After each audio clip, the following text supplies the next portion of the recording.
Okay, ladies and gentlemen, if I could ask you to take your seats. Thank you very much indeed. My name's Mark Littlewood. I'm the Director General of the Institute of Economic Affairs. Thank you very much for coming to our Fringe meeting this evening. We're a free market think tank, independent of all political parties, but we exist to try and improve public understanding of the role that free market mechanisms can play in solving problems. And I hope we'll hear a few of those ideas this evening. If you'd like to discover more about the Institute of Economic Affairs, I think on your seats or at the back there is a brochure which tells you a little bit about our work.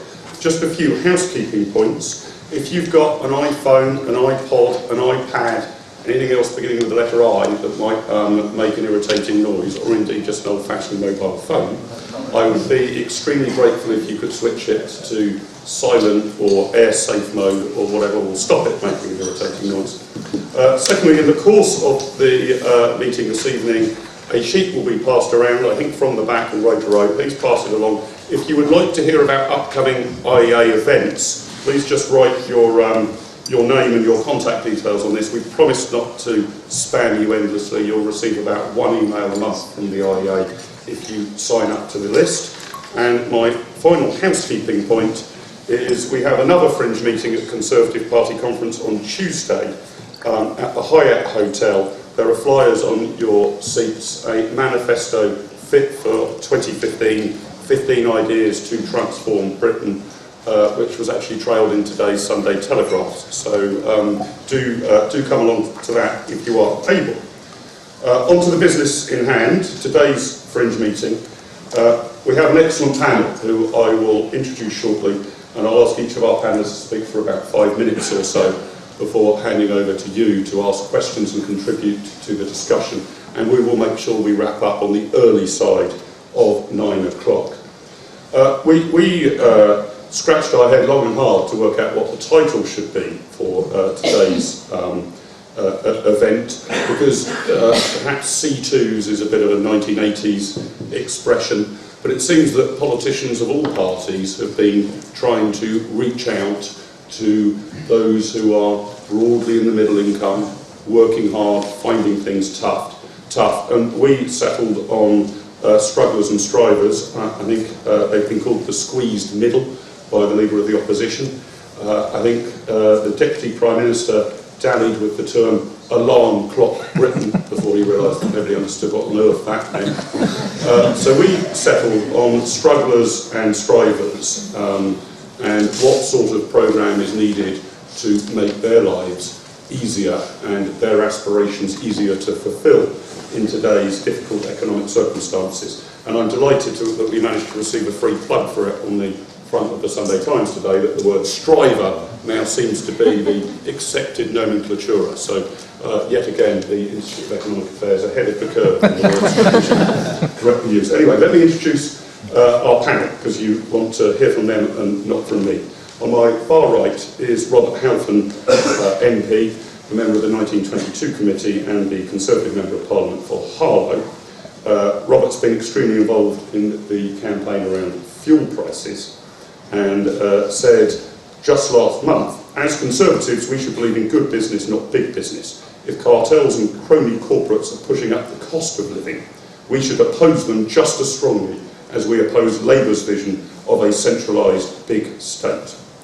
On my immediate right is Iain Martin, a journalist, regular columnist for the Telegraph and the Sunday Telegraph.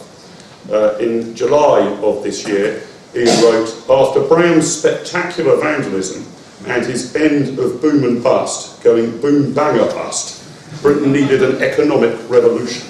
The implementation of a supply-side agenda, radical tax reform, and a treasury team which would burn the midnight oil to foster the spirit of enterprise." On my immediate left is Priti Patel MP for Witham and member of the Public Administration and Members' Expenses Select Committee. She said in June of this year, "I believe that using fiscal levers and taxation policy alone to stimulate private sector economic growth and to encourage entrepreneurship only goes so far. Lower taxes, for example, must be complemented by a significant reduction in the costs and burdens imposed by regulation." And on my far left, Stephan Shakespeare is the Chief Executive and co-founder of the polling organisation YouGov. And in January this year, Stephan said, what London voters really care about is crime, transport and cutting the cost of living in the city. Crime's already a plus for Boris, now he needs to concentrate on winning the argument on transport, and he can best show he cares about easing the financial burden on Londoners by lowering its price. Please join with me, ladies and gentlemen, in welcoming our panellists in.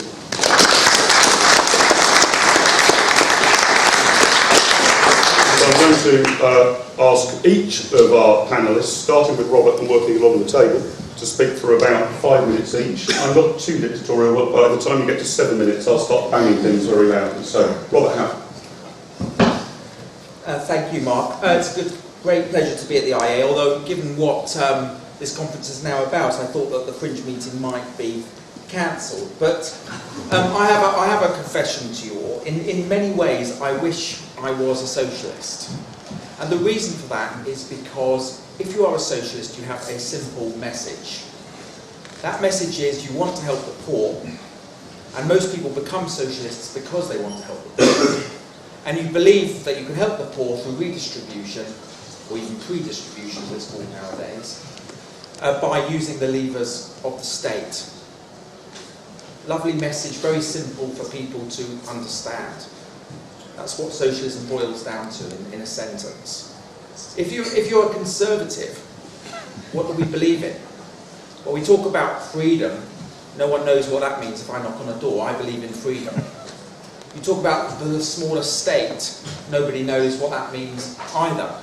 And then there's, of course, sovereignty. And everyone thinks of the Queen, not about the EU. So we have a serious problem. Because conservatism has never been an ideological party. It's a values-based political platform. It's almost a way of life than a political ideology. However, there is one thing that has always come through, and 9 times out of 10 has been responsible for our electoral success.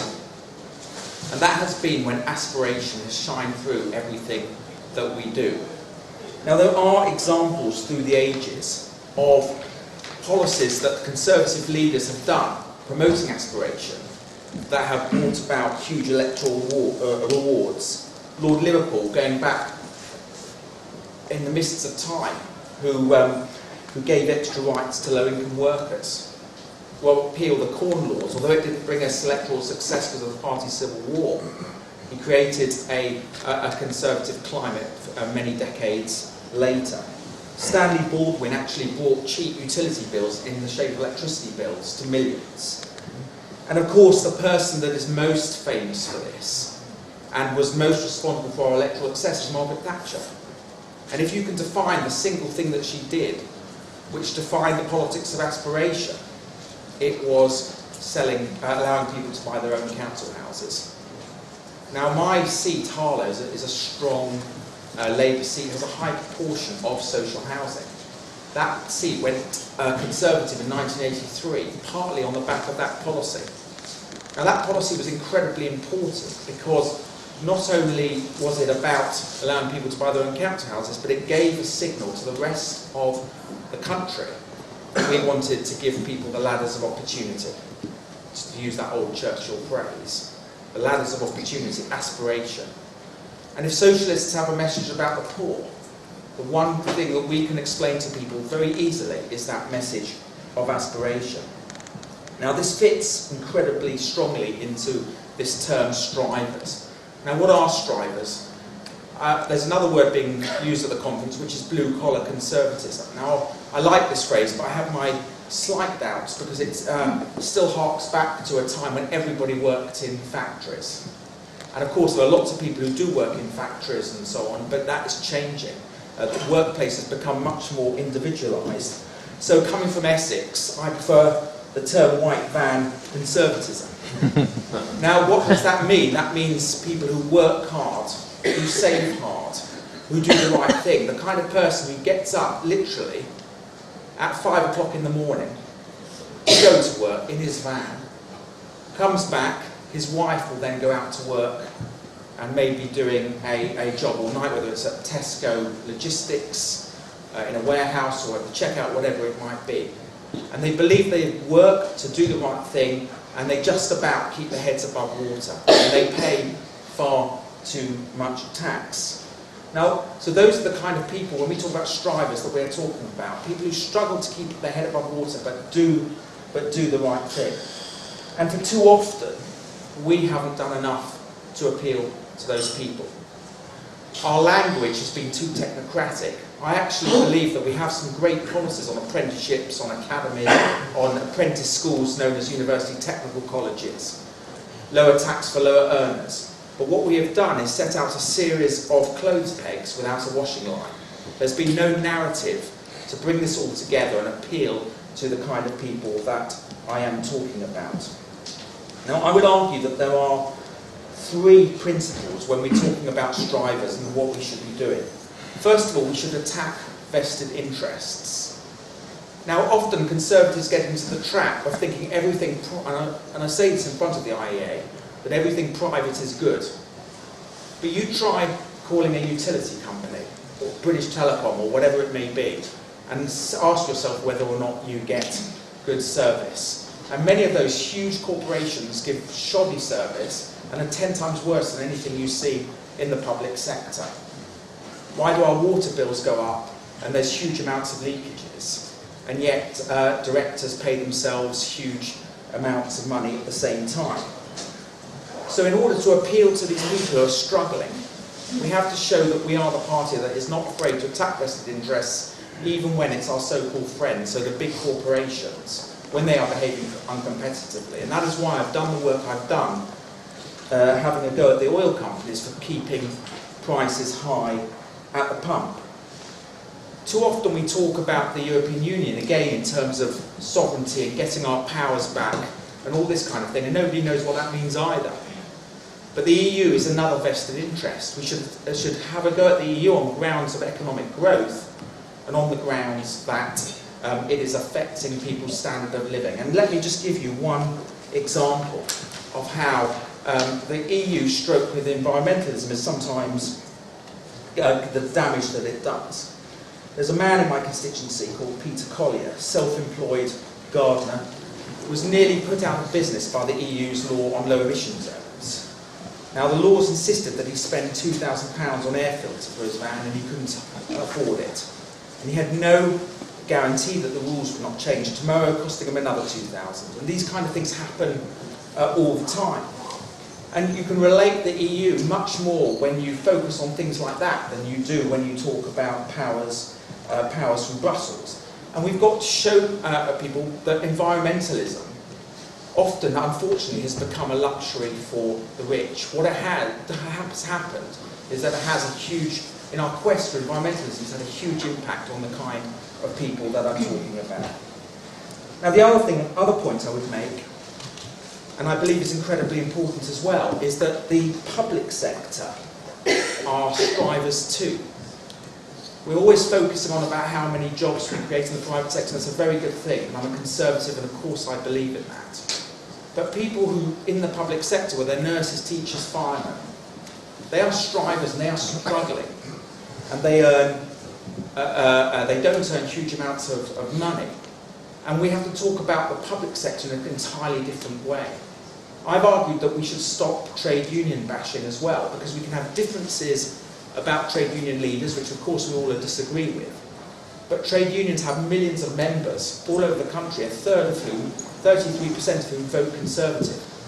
And if you go to any trade union website, they offer a huge range of what we might call capitalistic services, even things like cutting your tax and legal insurance and the like. So if we are to appeal to strivers, we have to make it clear that it's not just about the private sector, but the public sector matters too. Finally, I would just say that really this all boils down to four principles. Whenever the government has a policy, they always have to have a thing called an EU impact assessment to check whether it complies, almost every single policy, to check whether it complies with EU directives. Now I would say actually we have to have a striver's impact assessment. It has four simple principles. First of all, do our people understand what we're talking about? Is the policy simple to explain? Second of all, do people care? So, for example, House of Lords reform, that's a no-no, because nobody cares either way what happens to the House of Lords. Secondly, does it reflect aspiration? Does it give people a ladder, that was thirdly, sorry, does it give people a ladder of opportunity? And finally, does it help ease the cost of living? Because I firmly believe, this is my final point, Mr. Chairman, that this election is going to be won, the next election is going to be won, whether or not we help strivers by alleviating the cost of living. Thank you.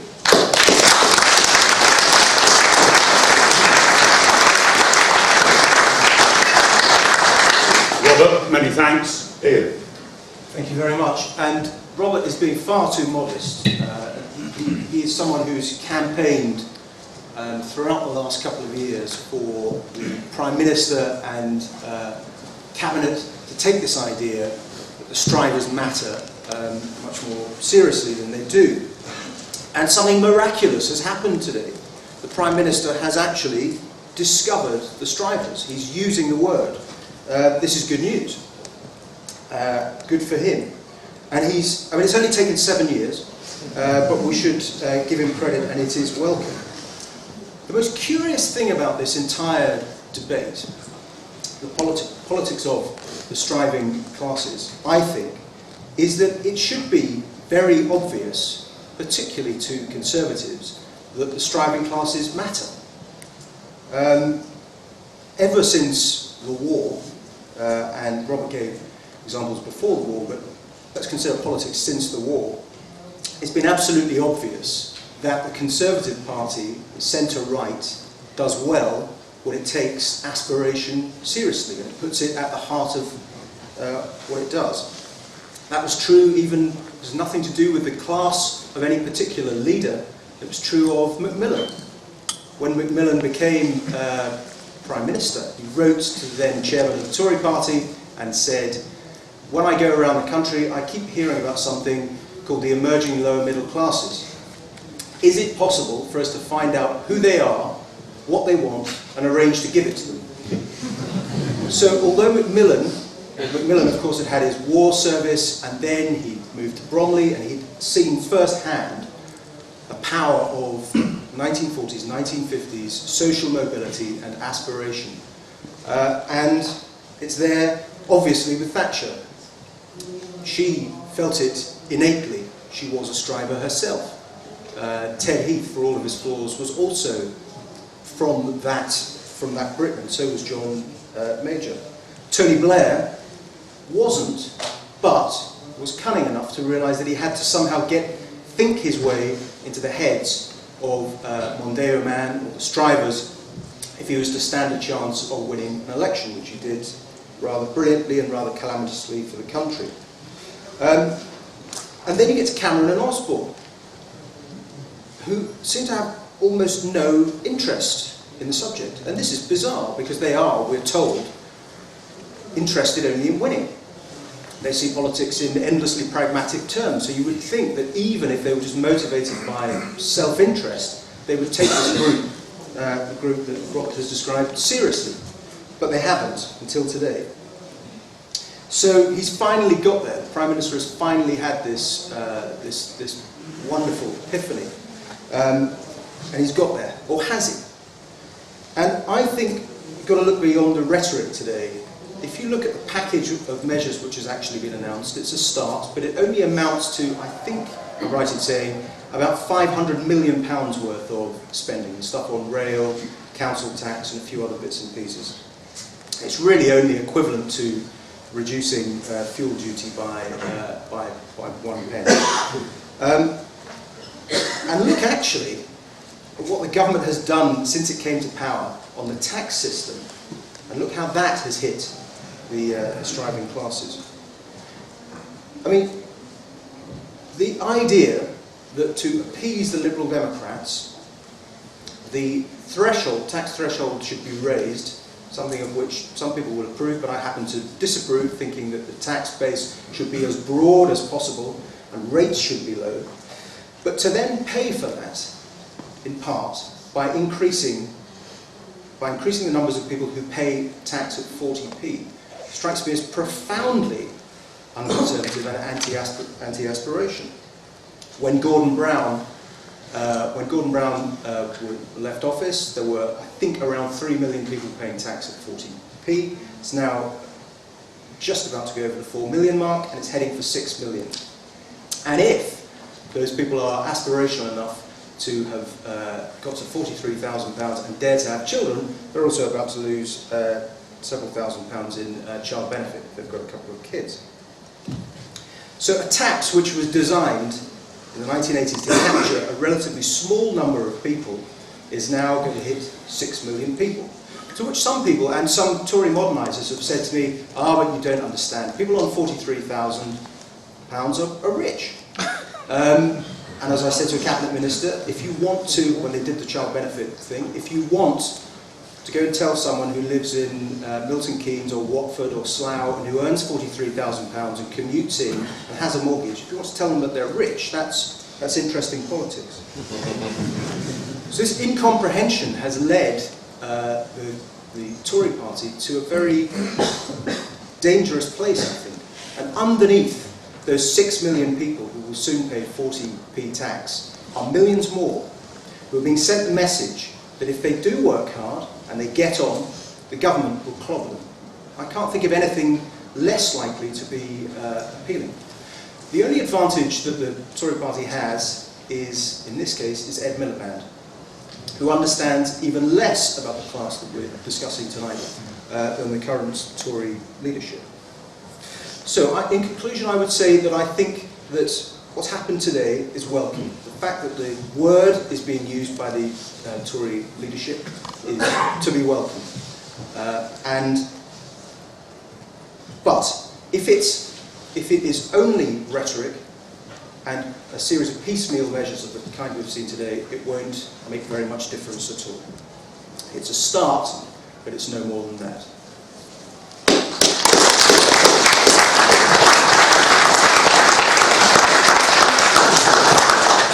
Iain, thank you very much. Priti.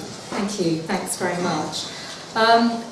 I actually welcome this debate about strivers, and I think, as Iain has said, it's sort of 7 years too late. And I kind of put it in the context as to how I became a Conservative and what motivates me in politics.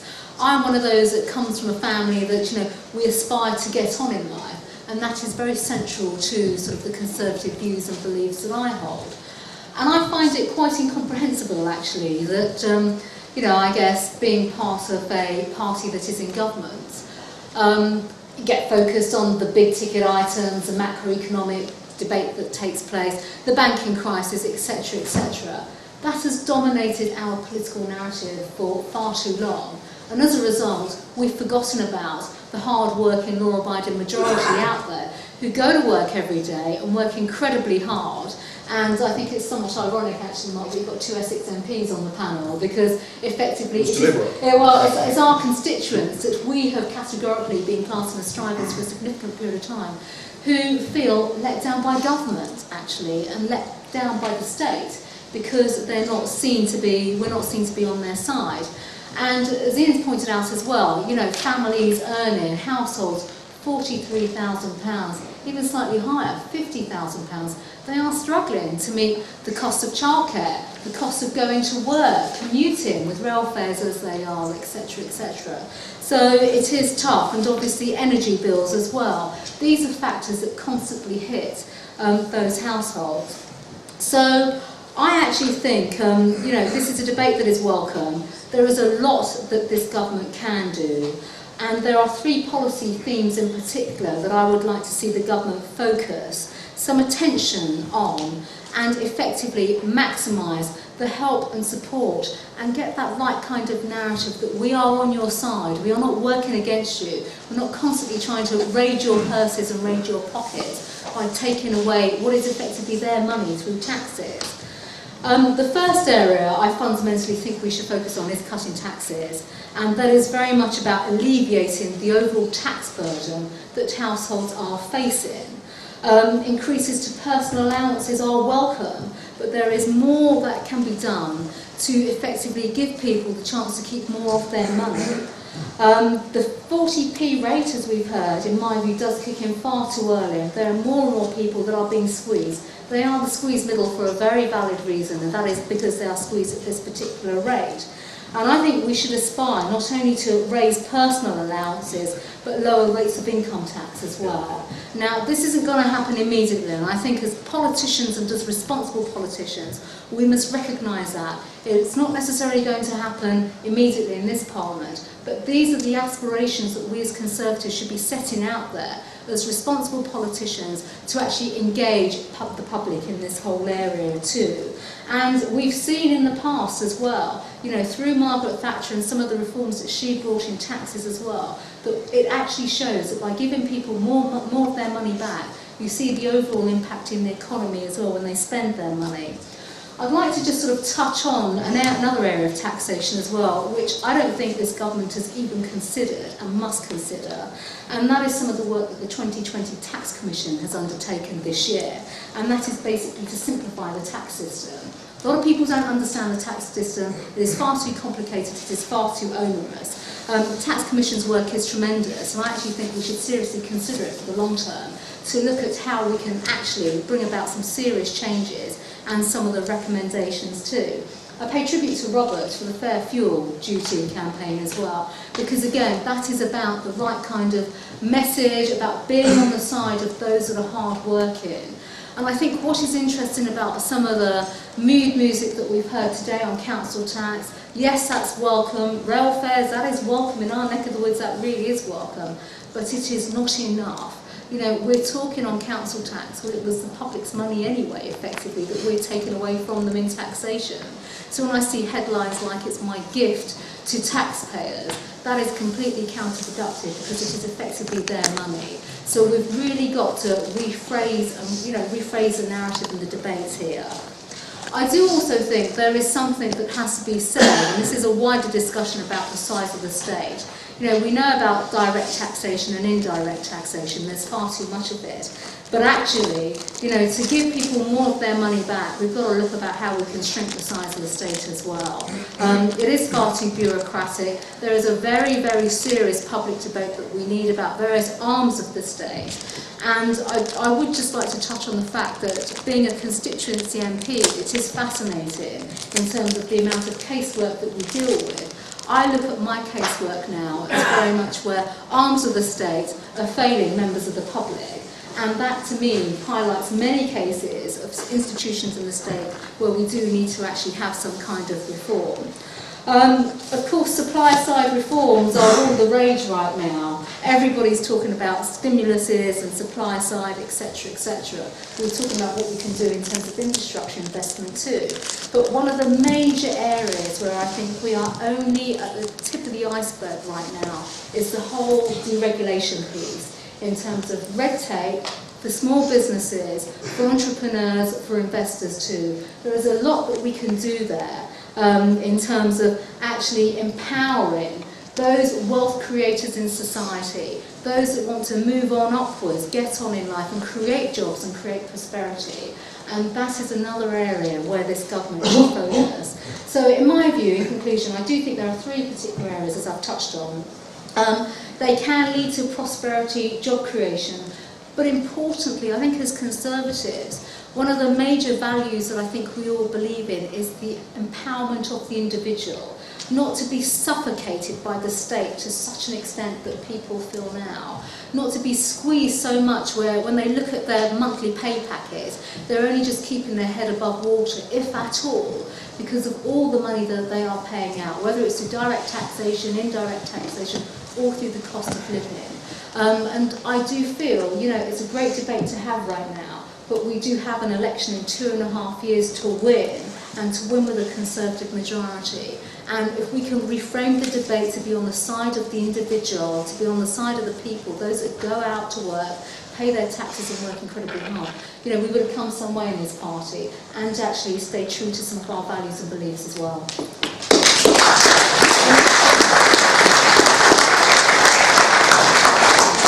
Priti, many thanks indeed, and last by no means least, Stephan. Thank you. I was very nervous at first to have to speak on this panel because it's the IEA and it said in the programme, something about supply-side economics and stuff, and I have no expertise or knowledge about this area at all. I did actually sit on that excellent commission that was led by Alistair Heath on tax, but only to offer advice on communications, but it allows me to think that I have some sort of qualification. But I was very pleased to see that nobody on the panel actually talked about economics, except for Priti Patel, who just managed to sneak in a reference to supply side at the very end. So I'm not going to talk about economics. My credentials are that I certainly support Alistair Heath, and I think Mark is in that position as well, to simplify and bring down tax. But for me, the question is how difficult it is it to do that in the face of public opinion? And I just want to refer to a couple of pieces of research on this. We do quite a lot of research with academics, and one academic, sometimes they come up with some wonderful little polling tests, and we had one, I think he was from Cambridge, who ran a piece where he described a number of candidates and wanted to gauge how attractive they were. And there was lots of stuff about what they believed in and what they stood for, what their background was, and all of these things. But the one thing he changed in each one, and he had different samples looking at each of these different candidates, the one thing he changed was how much they earned. Essentially what happened was that when somebody earned more than what the respondent earned, they went against them. There was a 20% shift against people from the sort of initial condition of no mention of earnings, or they were earning a low amount, to when they earned a high amount, suddenly they were unattractive. It was a fabulous experiment in the fact that people were just turned off to people who earned more than them. Obviously, this is not universal. This is not everybody, but there is you could almost create a measuring tool that said, this is what the average wage is. If you earn more than this, you're not going to be liked if people know about this. And you could easily calibrate where a tax should go to make people think that you're good guys. There was a further experiment where we asked people whether the tax was too high or too low, and then moved the number around and compared it to what they themselves earned.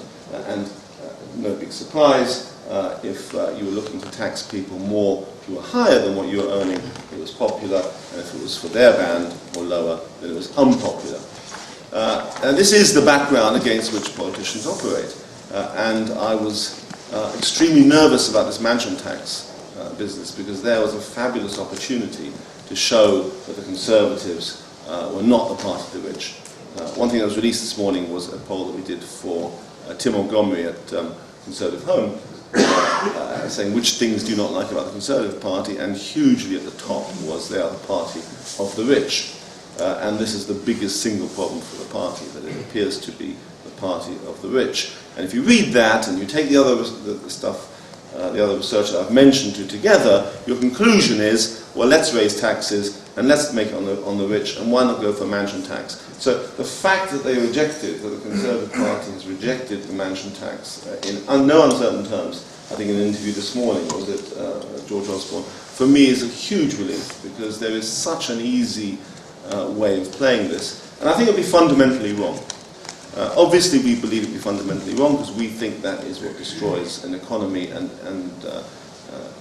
means that you, in the end, destroy the very basis of the thing you're trying to rescue, which is the nation.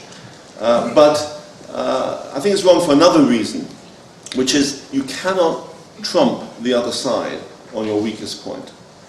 This is a huge temptation, that if the other guys look as if they're on the side of lower income people, then you also want to do that in exactly the same terms. That, I think, is a hugely failing policy. You never win on your weakness. You try to mitigate, you try to make the weakness not so overwhelming. So it's very important that the Conservative Party appear not to be the party of the rich, but it would be foolish, I think, to try and trump Labour on the kinds of taxes that they dream up, and it was very good to see, as I say, the rejection of the mansion tax. The way that you get somewhere on this subject, I think, is exactly this notion that the panelists have all referred to, which is aspiration. If you can stop people from thinking about exactly where they are now and start talking about where they could be, then in fact you change the the attitudes to tax. And if you look at what the attitudes are in America and the taxation system in America, you find that people don't like higher taxes, even of bands above them, because they aspire to be in those higher bands themselves. And I think the answer, therefore, for the Conservatives to both appear to be on the side of the strivers and yet be on the side of lower taxes is to fundamentally change the narrative from how badly everyone's doing, how bad it all is, to what we're trying to achieve. And I think that's been missing, the idea that we can really make a case for how to make the economy stronger, how to make people, again, look up rather than down into what they can be.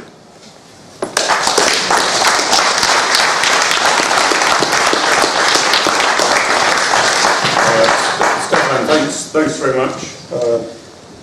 We've been given an enormous amount of food for thought amongst our panellists, and I can see that's generated it already. I was about to give a tip, having chaired God knows how many fringe meetings in the past 4 or 5 weeks. I was going to say to people, get your hand up early, because what always happens is it's nearly impossible to find the first person. But by the time time's running out, there's about 15 people with their hand in the air. But I can already see 6 or 7. Ruth's at the back with a microphone. Because there's so many hands in the air, I'm going to suggest we're going to take 3 interventions. I'll then come back to the panel and ask for their thoughts on them.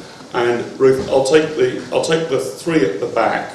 So starting with Andrew Littlewood, and then the 2 just to Andrew's right afterwards. Okay, so might the problem be that the Conservative Party is the party of the already rich, and that it seems to object sometimes to people actually becoming wealthy who weren't wealthy to start with? And so if that's things like, the attitude that somebody with £40,000 is quite wealthy is an attitude that says we don't want people to have enough that they can put some aside, that they can accumulate and save and then become rich. It's a party which has done things like suggest, I remember David Willetts, quite a destructive speech a few years ago, where he suggested that it was a weakness of an education system if it facilitated loving parents in helping their children to get ahead. You can't claim to be a party of aspiration if you want to say that people who try to make things better for their children are the bad people. You want to have a system, surely, which facilitates people in getting ahead and doing better. And it seems to me that the sentiment that we are the party of the already rich, and we're very happy to, we don't object particularly to people attacking people like city bankers, because they're all somehow East End barrow boys who are just wanting to get ahead. It's all rather vulgar, acquired wealth, whereas we with our vested wealth are perfectly happy to stay there and not be challenged by these. And I think that that's an attitude we need to get away from. Thank you. Sorry, can I just say before we pass on the microphone, my error.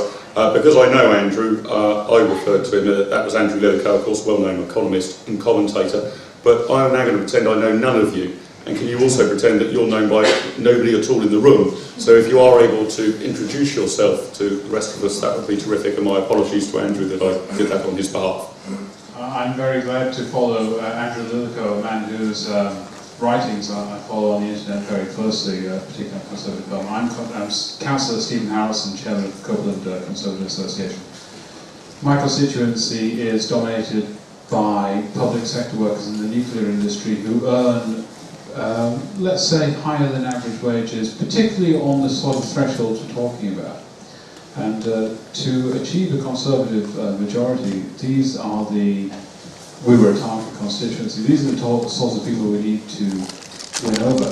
And I find that in fringe events such as this and in others, we assume that it is people in the private sector earning on the threshold that are the target for the Conservative Party.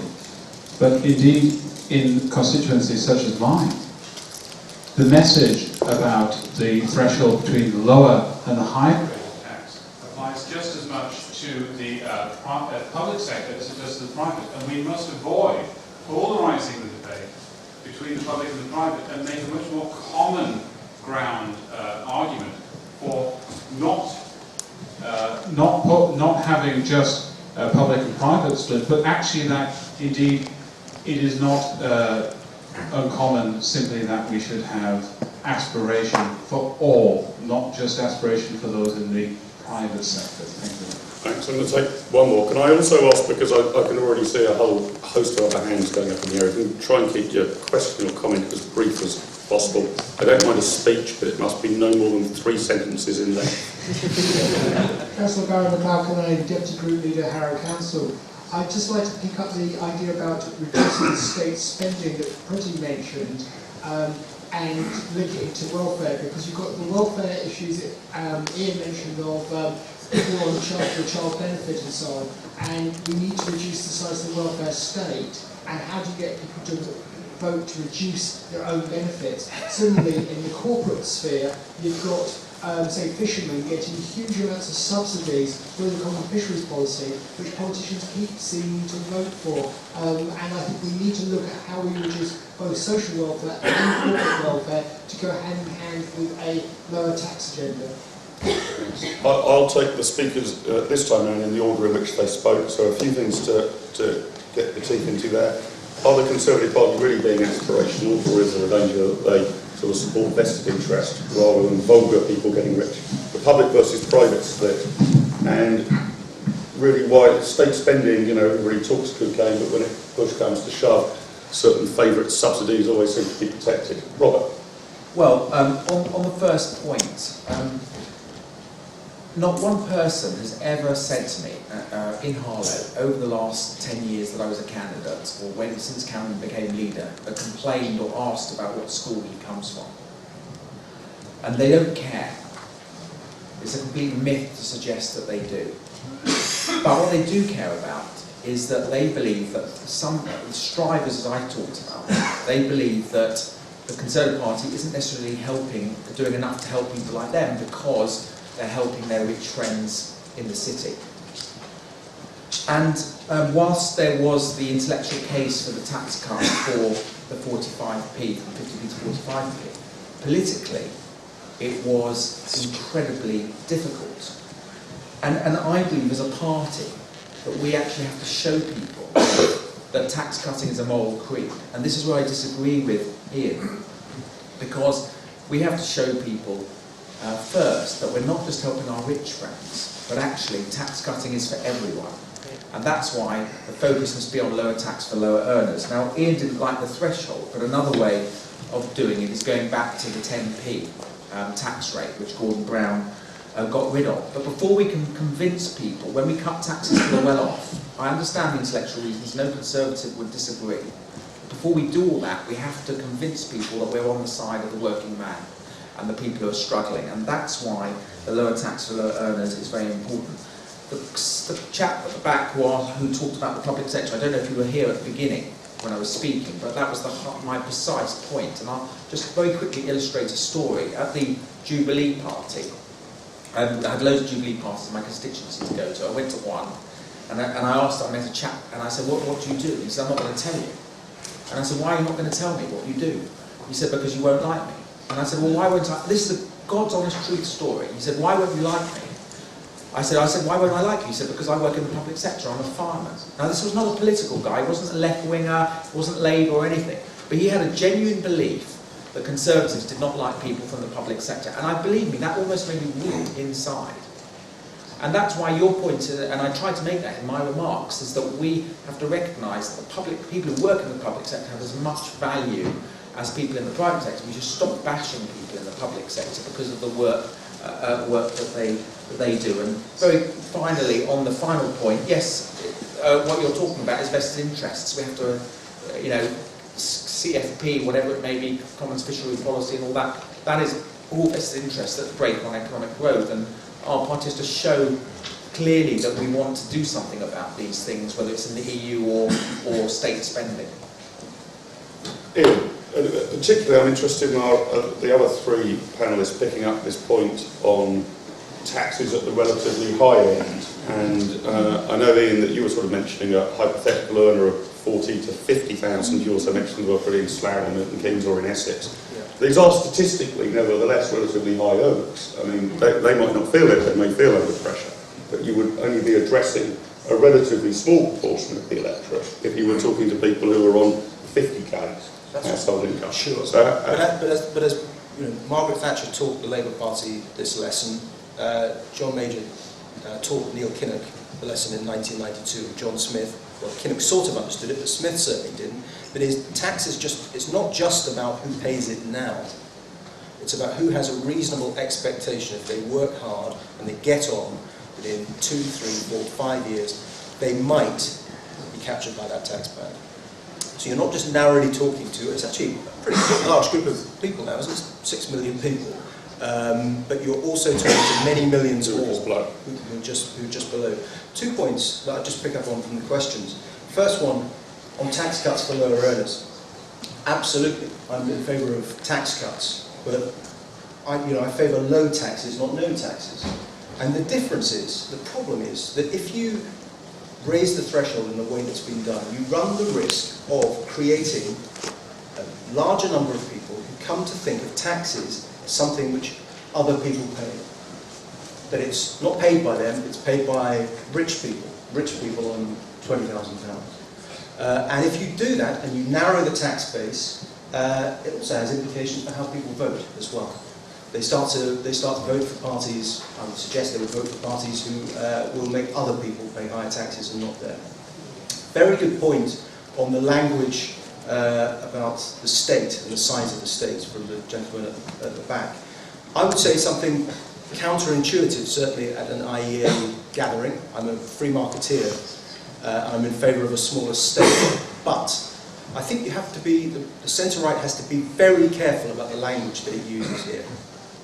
Even if the state is cut in a way that I would like to see, and say it was cut to 33, 34, 35%, we can dream of GDP, even in that case, that's still a lot of government left.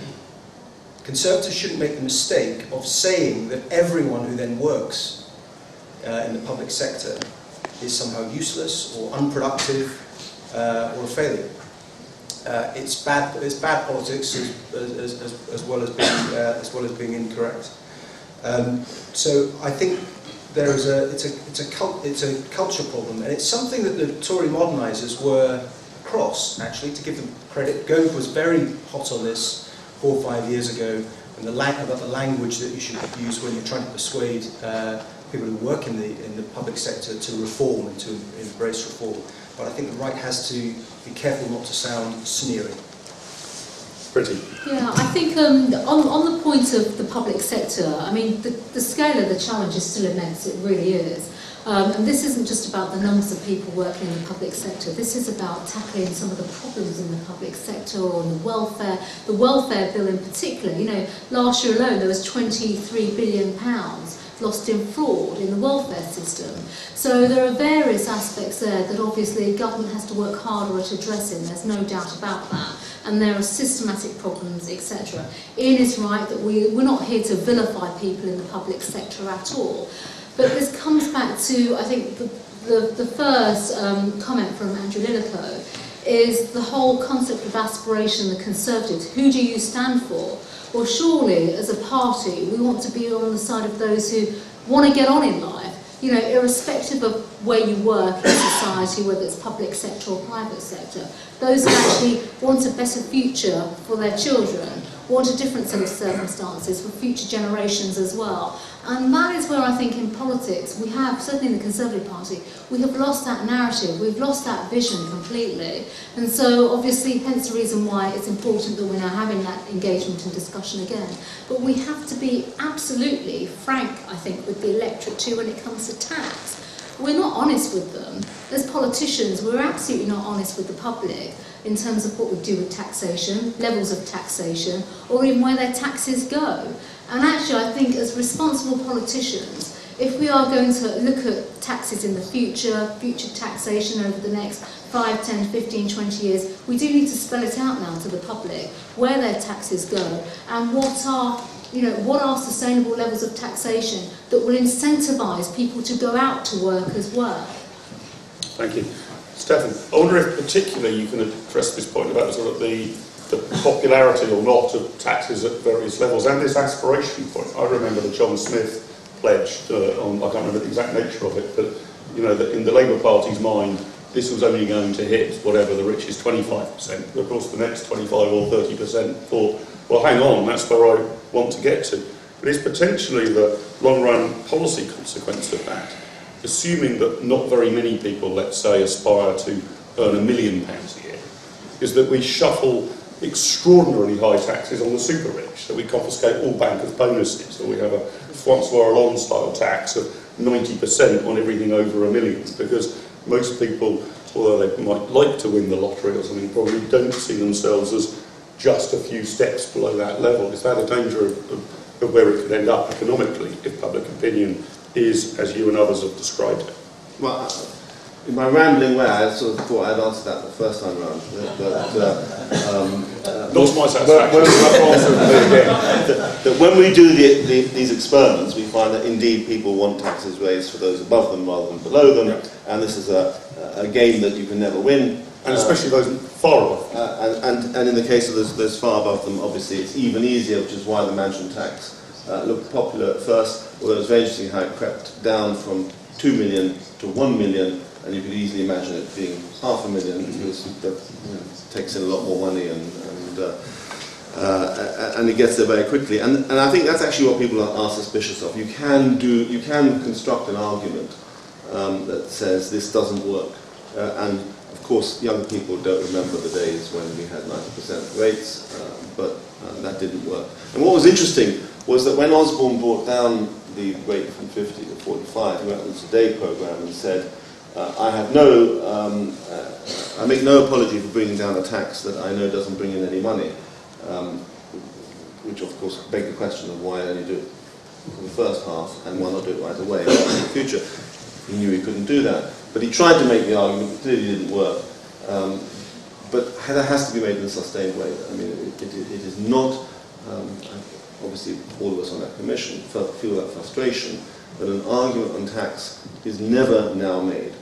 I can't think of a time when a major front-bench politician tried to do what Margaret Thatcher did back in '79 when she ran party political broadcasts with representations. Do you remember people running around a track with weights around their necks and saying, making this competitive?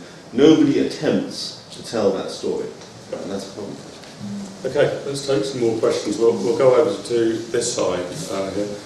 I'll take these two towards the front, and then the gentleman in the blue tie behind. So let's take those two. I'm trying to be extremely fair there. I haven't seen a single woman who's put their hand on you. So you have to defend your entire gender. One brief question. If you could say who you are and where you're from, that would be great. Thomas Byrne, University of York. Brief question, a long question. First question is... If you can keep them both brief, that would be fantastic. First question, can each panellist name 50,000 which income decile in terms of tenths that comes in? The second question is, if there wasn't a choice to cut taxation rates but you could only shift the burden of taxation one way or the other, which way would that be? So Stephan talked about like mansion tax, that's wrong, but would you cut income tax in order to increase land tax, for example? Can I just be sure I've understood the first question? In what decile of income would... 40,000, 50,000 pounds in terms of tenths. Which income decile is that? 50,000? Yeah, 50,000 pounds. Okay. You mentioned Margaret Thatcher in the earlier thing, and Margaret Thatcher went on, it's forgotten now, but inflation was the one that made the thing. Who said you are? Sorry. I'm Matthew Gilfoyle, and I'm Vice Chair of the York Tories. Margaret Thatcher brought down inflation, that was a massive boom for the working class and the strikers.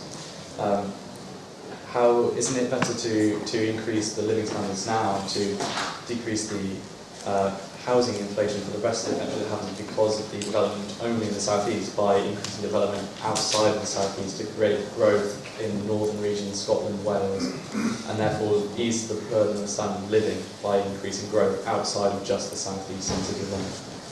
Thanks. And can we hear about 3 in here? I sit around Warwickshire North. I work at Aston Minworth, and many of my co-workers who I talk to aren't very political at all, but when I do talk to them, they tend to agree with Conservative policies on social issues like law and order, the EU, those sorts of things. And I think they'd agree with us on economic issues if they knew a bit about it, if they knew what the hell a budget deficit is and why we've got to cut it.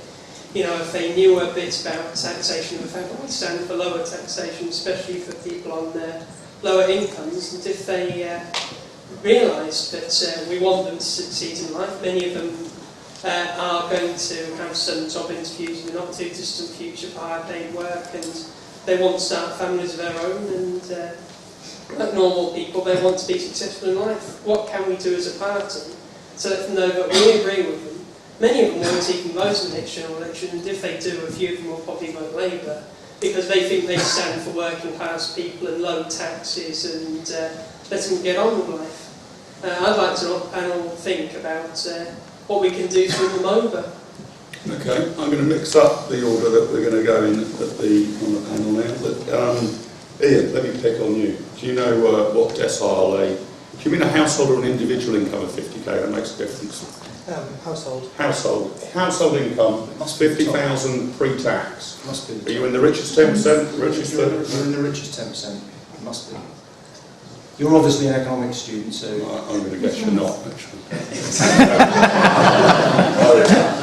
My guess is you're probably in the top quarter. That's about my guess, but Andrew Littlewood seems to indicate it's the top 20%. Top 20? Top 10 income, top 20 is household. No, I think about between a third and a half of people will at some point in their lifetime live in a household with And the second question was the shift. I didn't understand. Would you potentially shift money?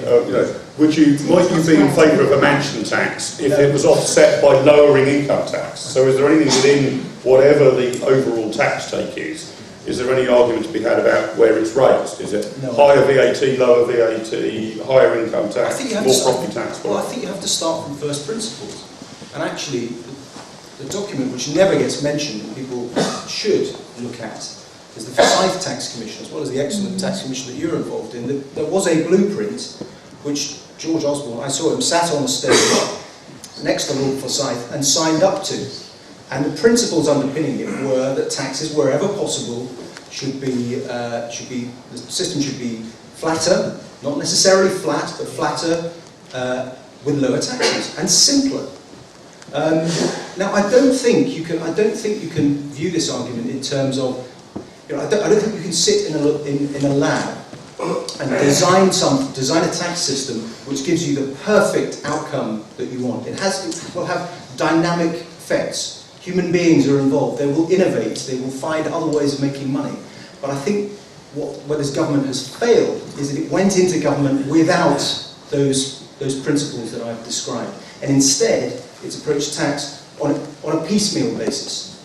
A little over here to appease the Liberal Democrats without actually thinking it through properly, then hammering another 2 million people on 40p tax. Let's flirt with wealth taxes. Oh no, let's not do that, because actually Conservatives should believe that it's perfectly fair that people are allowed to accumulate and hold assets. They shouldn't be punished for it by the state. So I think that is my critique of them, that they've taken each tax rise or figure on a piecemeal basis, rather than starting from first principles and having a proper low tax worldview. Okay. Priti, anything on the balance of tax, tax living standards, and the sales pitch in ASDA? Yeah, I mean, 2 points to make. I think on the whole tax issue, I mean, it's politicised massively, and we do need it to be simpler, flatter, fairer in particular. But of course, you've got to have the political will to do it, and as Stephan has highlighted already, no politician is prepared to sort of go out there and make the case and do the advocacy. And that's not just sort of standing up in the House of Commons and doing the odd speech and going on telly. It is about, on a sustained basis, making the case. And that's why I mentioned the 2020 Tax Commission, because I do think we've got to start having that debate and discussion. And at the same time, we've got to start, as responsible politicians, explaining to the public in a very frank and open way more about tax, where it's going, where it's spent, etc., etc. In terms of the sales pitch, I think we've got a problem, actually, I really do, and this is a long-standing problem, and actually it's one that affects all political parties, which is that politics and politicians, we're not particularly liked. People are very cynical about politics and politicians. They don't trust anything we say, quite rightly so, I think, in many cases. And actually, we've got to be honest. You know, you've got to win over trust and respect as well in terms of what you stand for, what you promise as well, because of course people are disillusioned through promises, etc., etc. And that's why this agenda is so important. You know, being on the side that those that go out to work, you know, pay their taxes, do the right thing, want the best for their families without feeling that the state is suffocating them and just taking away all their money and having all the disincentives in the system too. So I think the narrative has to be about being on their side and actually demonstrating how we're going to be on people's side. We go some way to achieve that. Stephan, thoughts on any of those points? But I wonder if I could also just pick up what Priti was saying there. Is it true in your experience on polling that people ever believe politicians? I mean, certainly, I can't even remember what the agreed line is by coalition politicians, but it's something like by raising the threshold, every family's 500 quid better off. Does any family actually believe that? Or do they say, well, I'm 500 quid off better here, but you've also increased VAT and fuel duty and everything else? Well, I think it's true that if you ask people about the generality of politicians, they don't believe them, they don't trust them. But I think it's also counterbalanced by the fact that people believe other people. And politicians, in a manner of speaking, are still other people. And when they make a case strongly, that can win, even when people don't like the people who are saying it. It is, you know, we are not entirely emotional and have a single blanket view. When someone goes out and makes a case, if that case strikes a chord, then it will start to win. I mean, I give one example. I have no views about the issue at all. I just give it as an example. Some years ago, when the climate change debate started, the only people talking about it were the people who were trying to convince everybody else about the dangers of climate change and how we had to have a huge national effort to cut all these things. And it became so consensual that the BBC had actually declared in an internal memo that the case closed, that you were not to have people deny us on because nobody actually believed that stuff. And the debate was now just on how far do we have to go on this. And then people started climbing up, and you had a few people that put their heads above the parapet, and a few politicians started making a noise, and so on and so forth. And suddenly the whole thing was blown open, and now you have a debate which says we don't know that much about it, we don't really know what to do about it, and people are much more cautious. Topics become closed if nobody wants to talk about them, and they open up when people do talk about them. And you don't need special qualifications, you don't need to be a beloved politician in order to say, the moment you start making a case that has traction with the public, you start to have an effect. Robert? You're from York University, aren't you? Now, when I was at Exeter University, we used to go down to York University because they were all libertarians, and I don't know if you still are. We used to read books by Ayn Rand and Robert Nozick, who says that well, the rest of them are taxes theft. Now, the converse to that is that Marx believed that, or Engels it was, that believed property is theft, and I believe that to tax property is the most unconservative thing that you could possibly do, and we have to do everything we can to promote a property-owning democracy. And to start taxing people's property is, you might as well not be in the Conservative Party. Now, I also don't believe that we should cut taxes in certain areas by raising the revenue, by raising taxes in others, because that defeats the whole object. Taxes are high enough as it is, and that we should only put taxes down. Going back to Asdaman over there, completely right, and I try to end in the it's sad because all those people are small c conservatives, and every single one of them, if we have the right message, if we explained our policies correctly and had a narrative that related to those individuals, they would vote for us, they would come out and vote. And actually, probably a lot of the policies even we have under the coalition actually are appealing to those, to those kind of people who were your colleagues. And a lot of it is a question of communication and narrative, and this is something I try to highlight in my remarks. Everything we should do, we should have an impact assessment on, is it understood, does it reflect aspiration, does it help the cost of living, and do people care about it? Thanks. We'll take a few more in. I'll take the lady on the front row here, then the lady behind, and the gentleman by the wall at the back. Thank you very much. I'm definitely a striver. I run my own business, and I'm completely a survivor in these. Can you share your name with us then? My name's Emma Supple. I'm very concerned about obviously surviving the recession with my staff, and some of my staff earn a great deal less, and they're all striving to earn more. And with the re-election coming up, I'm very curious to hear the panel's opinions on purses and handbags and women's role in all of this, because we're the ones who are at the supermarket checkout or the Asda checkout, and I have to tell you the prices are going up and up and up, and you're seeing this in the school playground, childcare costs, sharing the burdens. You know, I think the role is women. I'm sorry it's taken me so long to listen, but I was listening, and I'm now asking my question. Thank you. Just behind you. Hi, my name's Shravani Sen. I'm from Contact a Family. We support families with disabled children. It costs 3 times as much to raise a disabled child, and we did a survey of 2,300 families earlier this year, which said that 75% of those families were working, but 1 in 7 couldn't put food on the table. What I really want to ask is, tax cuts alone won't help them put food on the table or get out of the debt that they're facing from high energy bills and not being able to pay their mortgage. So what will you do to make them feel that you're on their side?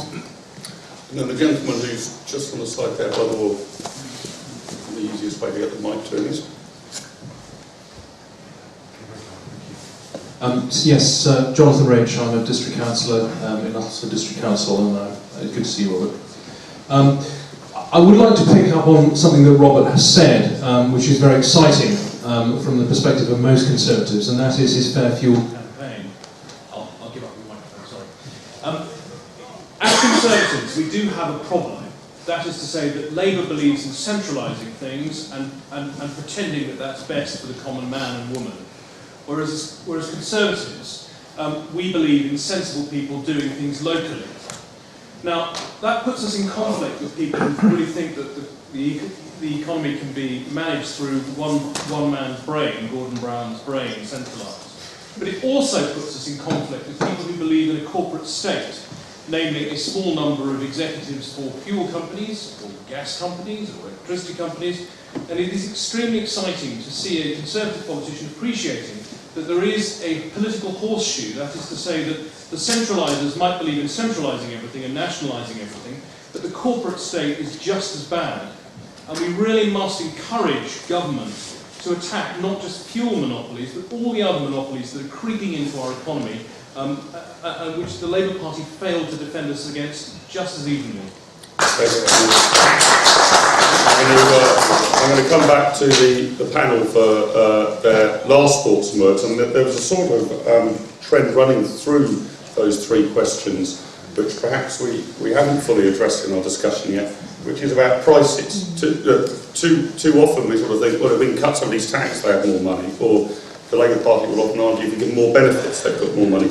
But obviously if you can put together a bunch of policies that reduce food prices and reduce the costs of driving a car and reduce the cost of heating your home and reduce the cost of property, then obviously the standard of living rises simply because costs and prices fall. But I'm going to ask each of the panellists, and I'll go in the reverse order to which they spoke last time, which I think, Stephan, you had the last word last time, so can I start with you this time on thoughts on those issues? And there was the question of talking in terms of purses, handbags, some sort of allusion to Margaret Thatcher there, I think, as well, in the sense of, you know, we need to, does it work to say we need to run the economy a bit like a household budget? Well, I'm not qualified to talk about how you lower prices, but I'll take it as an excuse to mention something. We talked about public services earlier on. In a weird sort of way, I have this obscure role of head of the data strategy board, which means that I'm the nation's customer, as it were, for public services, which are called trading funds, which is the Land Registry, Companies House, the Met Office, and Ordnance Survey. And these 4 public services are not run in the usual way of being given grants by government to do their work and then and essentially run by government. They have a very simple contract to provide services, and we've seen, and they are run unbelievably well. In the case of the Land Registry, they've had their market halved in the last few years. They made cuts within their service. They turned a deficit of 100 million into a surplus of 73 million pounds, and all the time raising their customer satisfaction to something like 95%. And that's unbelievable. It's in massive contrast to how we run our other public services. The other part of this conversation is how do we make the NHS, how do we make the other public services, which are so important to us and which are obviously have great things in them, be more like these trading funds, which are public services, which run on much less money and actually provide a profit back to the state. Robert.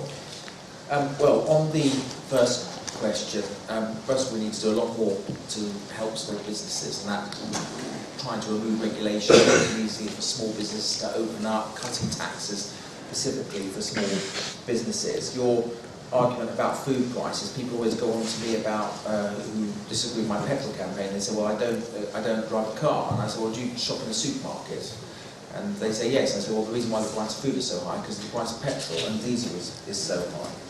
In terms of reducing costs, again, you do that by cutting inflation and getting the economy moving again, but also, and this fits into the question about corporates, you make sure that there's no anti-competitive behaviour, and that's why you sometimes need to get the OFT involved and to ensure that there's fair competition and ensure that consumers aren't being fleeced. On the disability issue, you open up a huge issue here, and a lot of that is to do with how benefits are paid out. My own preference is that we actually have a voucher system, and so that rather than benefits being given out, you would actually be given a voucher and you would be able to spend it on how you chose. So the state wouldn't say, well, we'll only give you 4 hours of care, or you might say, I'd rather spend it on a wheelchair, whatever it may be. And so I think we need to give to deal with that.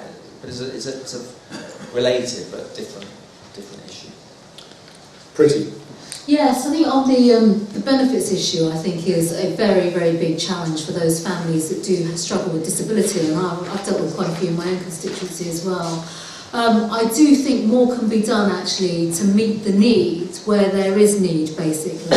And actually, I know there are some councillors in the audience, but local authorities can be quite helpful there too. It is the right level of engagement that needs to take place and the right kind of dialogue with families too, so it's very targeted care.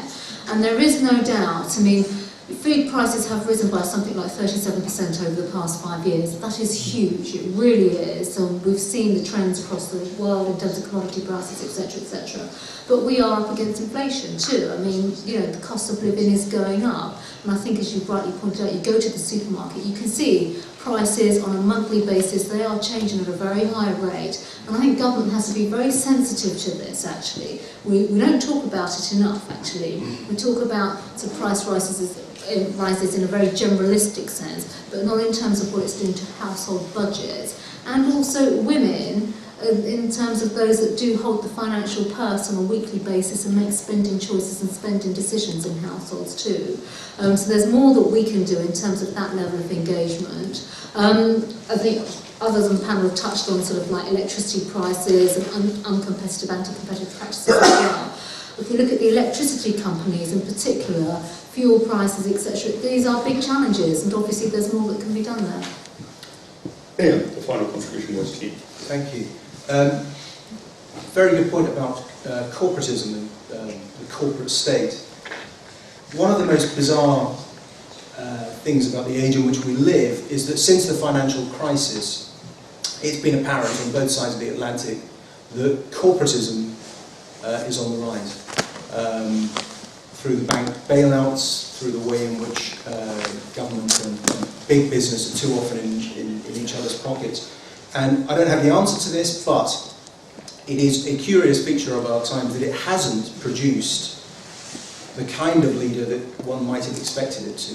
You've had in the US, you've had the Occupy movement on the left, you've had the Tea Party movement on the right, And all that has ended up happening is a pretty dull presidential race with two candidates slugging it out in the centre. I think it's one of the big arguments of the next decade and the decade beyond, this idea of tackling vested interests. Now, Ed Miliband, to praise him for a second, is on some of this territory. He's asking some of the right questions, but it being Ed, and him being the son of a Marxist academic, and him being intrinsically very left-wing, he of course comes up with the wrong solutions, which is more corporatism, effectively, or more government action and more government interference. He really doesn't fundamentally believe in markets. Believe it or not, Ed Balls probably buys them in principle. Ed Miliband definitely doesn't. So if we're not careful, we're heading for a very left-wing Labour Prime Minister who doesn't grasp what needs doing. Just in terms of whether or not politicians understand what you're talking about, whether they understand the people that work for your business. I think you talked about handbags and purses. I think there is clearly a problem that people perceive that the political class in general is remote. And it's not, you shouldn't just think that it's a problem that the Conservative Party suffers from. It's particularly acute at the moment for all sorts of reasons. But I think people generally feel that the political class is remote from them. How should those who believe in free markets, believe in capitalism, believe that it extends opportunity, how should they respond? Well, I would say don't respond as the Conservative modernisers responded 4 or 5 years ago. Start from first principles. Start with big arguments about why markets work and about why they empower people and about why they spread prosperity. Ian, thank you. My apologies to those of you who wanted to ask questions but couldn't get in. The good news, of course, is that this is now the theme and the topic of the entire party conference. So you've got between now and Wednesday lunchtime to continue to engage in this debate. A reminder that the next IEA Fringe meeting is on Tuesday night in the Sonata Room at the Hyatt Hotel, jointly with the Free Enterprise Group. What should be in the manifesto for 2015. That will be the topic of the next party conference, but if you want to get in early, please come along to that Fringe meeting on Tuesday.